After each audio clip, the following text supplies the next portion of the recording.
Step 1. Insert the flange. Step 2. Apply plumbing tape.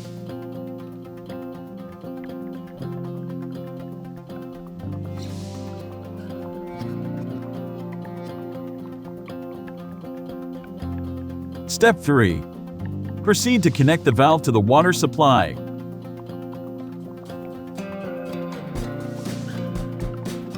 Step 4. Connect the hose to the angle valve.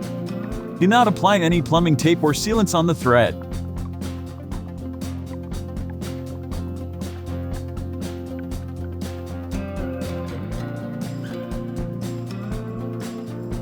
Step 5. Connect the other end of the hose to the faucet thread connector.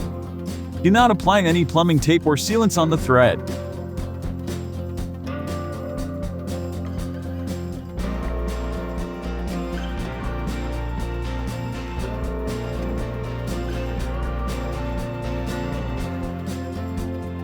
Step 6.